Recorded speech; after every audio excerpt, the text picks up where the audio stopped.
Mushimishe abanyarwanda mutsinde Mozambique n'amagambo ya Minisitiri wa Siporo Mimoza akaba rero yahaye umukoro ukomeye cyane ikipe y'igihugu Amavubi. Minisitiri wa Siporo Munyangajo Aurore Mimoza yasabye ikipe y'igihugu Amavubi gushimisha abanyarwanda batsinda Mozambique mu mukino bafitanye muyo gushaka itike y'igikombe cya Afurika CAN. Mimoza yabigarutseho kuri uwa gatatu tariki ya 14 Kamena 2023 ubwo yasuraga ikipe y'igihugu mu mwiherero wo kwitegura umukino w'umunsi wa gatanu yo gushaka itike y'igikombe cya Afurika izakiramo Mozambique.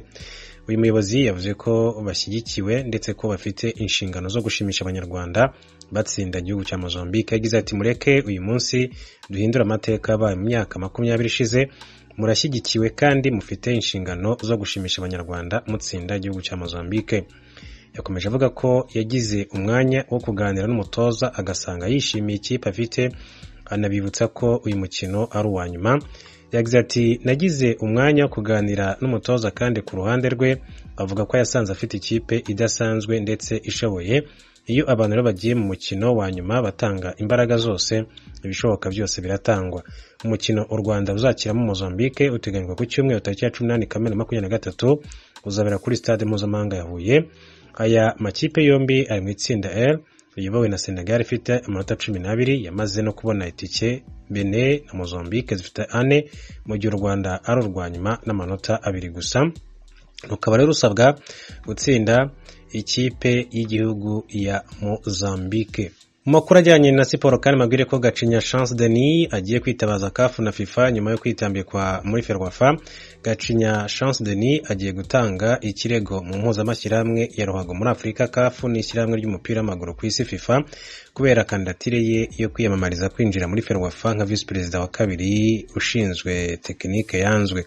Mu gitondo cyo kuri wa gatatu tariki ya 14 Kamena 2023 nibwo komisiyo y'amatora yatangaje ko kandidatire yatanze muri Ferwafa itemewe kubera ko nta bunyangamugayo afite. Komisiyo y'amatora muri Ferwafa yanavuze ko ishingiye ku cyangombwa cyerekana ko Gacinya atakatiwe cyangwa se yakatiwe n'inkiko kigaragaza ko hari ibyaha yahamijwe birimo gukora ndetse no gukoresha inyandiko mpimbano ndetse no kuba atari umwizerwa. Mu bakandida 24 batanze kandidatire zo kwitabira aya matora 17 nibo bemejwe nk'uko byatangajwe na perezida w'iyi komisiyo Kalisa Adolphe cyangwa se Kamarade mu kiganiro yagiranye n'itangazamakuru uyu munsi. Mu kibazo cya Gacinya Chance Denis wangiye kwiyamamaza ku mwanya wa vice perezida wa kabiri kandi komisiyo y'ubujurire ku matora ari yabihaye umugisha, Kalisa yavuze ko hari abakandida badatanga amakuru y'ukuri. Kalisa yagaragaje ko Gacinya Chance Denis yatanze icyemezo cyerekana ko atigeze afungwa ariko hari ingingo zimuzitira.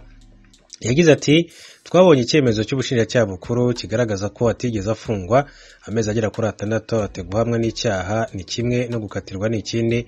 Yahamwe n'icyaha ariko hari n'ihazabu yaciwe, ati nacyo ni igihano, ati hamwe yaciwe miliyoni 5 z'amafaranga y'u Rwanda ahandi acibwa ibihumbi 100.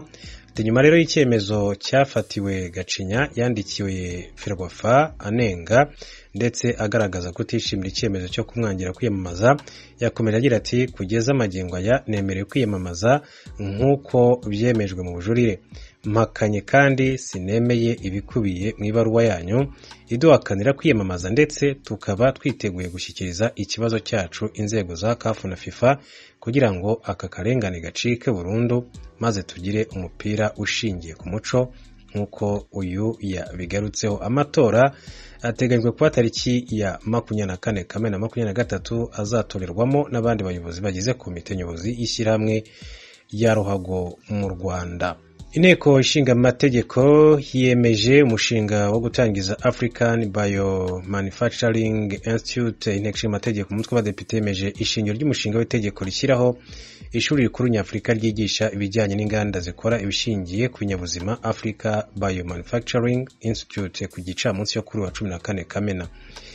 Muri Gashyantare 2022 nibwo ikigo cy'Abadage kizobereye mu bijyanye no gukora imiti BioNTech cyakoze urukingo rwa mbere rwa COVID-19 cyemeje gutera inkunga iyubakwa ry'inganda 3 zigezweho zikora ibijyanye n'imiti n'inkingo muri Afurika.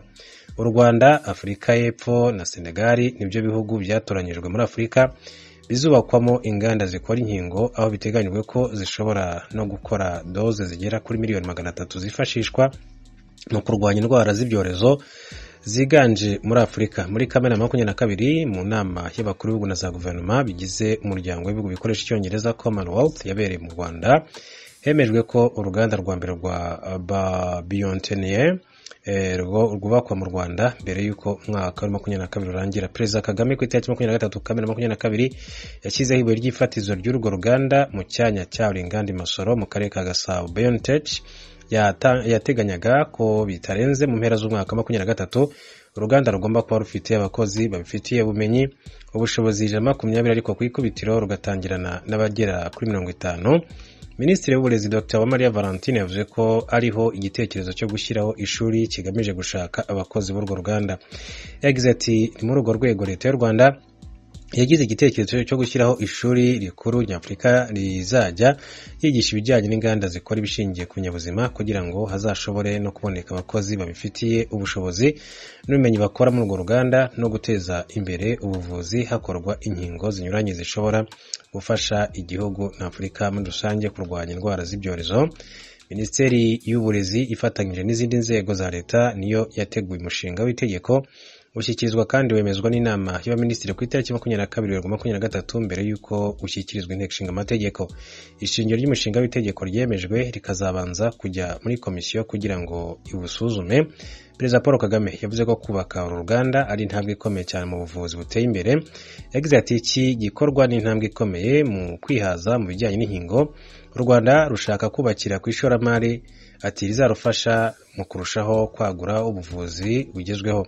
U Rwanda rushyigikiye kandi gahunda za BioNTech ndetse tuzakorana mu kugera kuri byinshi. Ati gukora inkingo bisaba ubutunzi ndetse n'ubushobozi bw'abantu. Nishimiye kubamenyesha ko inama y'abaminisitiri yemeje ishyirwaho ry'ishuri rikuru ryitwa African Manufacturing Institute. Mukuru w'igihugu kandi yasobanuye ko iri shuri rizafasha mu gutanga amahugurwa n'amasomo ku bazakora muri uru ruganda. Yavuze ko imikoranire y'iri shuri n'ibindi bigo bitandukanye bizafasha mu gutanga ubumenyi bukenewe. Nari maze kubibabwira ko hano muri Leta Zunze Ubumwe za Amerika Donald J. Trump wahoze ari umukuru w'igihugu yaragejejwe imbere y'urukiko rwo muri Miami muri Leta ya Florida kwisobanura ku byo ashinjwa byo kugira zimwe mu mpapuro zimwe amabanga y'igihugu nyuma y'uko ava ku butegetsi no kubeshya abashatse kuzimukuraho. Donald Trump yabaye uwa mbere wahoze ari perezida wa Amerika ukurikiranywe ku birego nshinjabyaha. Icyo kirego gikubiyemo ibirego 37 gishingiye ku itegeko ryerekeye kuneka igihugu ribuza umuntu ku giti cye kugira amabanga y'umutekano w'igihugu no gutambamira ubutabera. Riteganya igihano gishobora kugera ku myaka 20 ku muntu uhamwe n'icyo cyaha. Trump aravuga ko ari umwere, akemeza ko ibi birego bigamije gutambamira gahunda ye yo kongera kwiyamamaza kuyobora Amerika. Kugeza ubu nta kigaragaza ko adashobora kuba yakwiyamamaza ndetse yatsinda akaba yakongera kubona perezida. Imbere y'urukiko rwo muri Miami muri Leta ya Florida aho yari yazanywe, bamwe mu bamushyigikiye bari bitwaje amabendera n'ibitambaro byanditseho amagambo amushimagiza bitegura gukora imyigaragambyo rukokoma. Ku rundi ruhande ariko hari abashyigikiye igikorwa cyo kumukurikiranaho ibyo byaha nabo bari hafi y'urukiko. Umuryango w'abibumbye ejo kuwa kabiri watangaje ko umwaka ushize w'2022 wagaragayemo impfu nyinshi z'abimukira mu burasirazuba bwo hagati n'amajyaruguru ya Afurika. Fidel Niyongabo. Ibiharuro byashizwe ahabona n'ishyirahamwe mpuzamakungu rikurikirana abimukira Organisation Internationale pour l'Immigration OIM mu mfunyapfunyo ryatangaje ko abantu bagera ku 3,800 bapfuye bari mu nzira zo mu mazi no ku butaka zikoreshwa n'abimukira baba bari muri utwo turere cyangwa batuvuyemwo.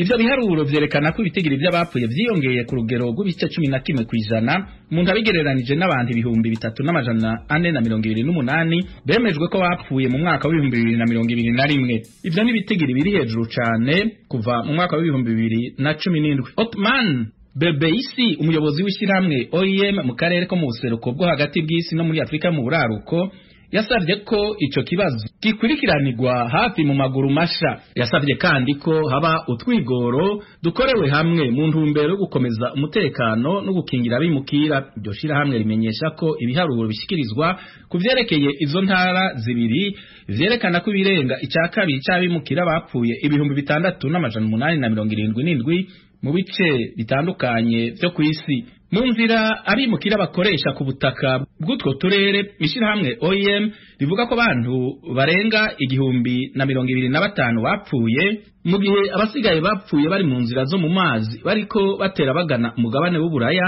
cyane cyane mu gice cyo mu buseruko bw'ibahari Mediterane, kimwe mu bice byapfiriyemwo abantu benshi kurusha abandi ku isi. Muri Leta Zunze Ubumwe za Amerika abadepite barasaba Perezida Joe Biden gufatira ibihano Afurika y'Epfo bayishinja gushyigikira Uburusiya mu ntambara bwashoye kuri Ukraine. Oriane Itangishaka nibyo atubwira.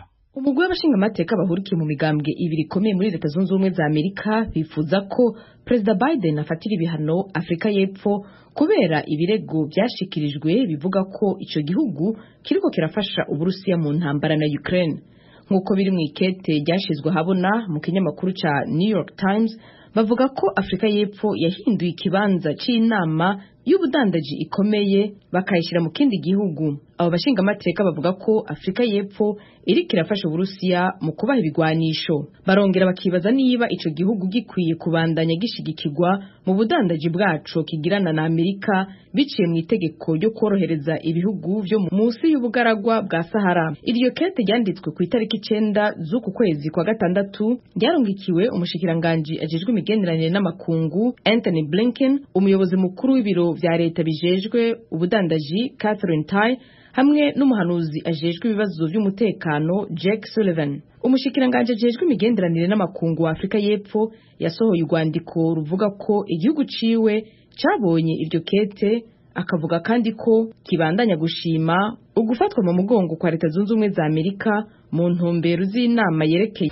Leta Zunze Ubumwe za Amerika yaburiye abaturage bayo kwirinda gukorera ingendo muri Uganda nyuma y'itegeko rikarishye ririmo ibihano biremereye ku bakorana imibonano nabo basangiye igitsina. Nanone Diane Ninazwe. Ubushikiranganje bujeje imigenderanire ya Amerika n'andi makungu mu itangazo ryabwo bwavuze ko abanyagihugu batandukanye muri Uganda bashobora kugabwa ko ibitero vy'iterabwoba bagakorerwa n'ayandi mabi bakongera bakazira itegeko rihana abakundana bahuje ibitsina.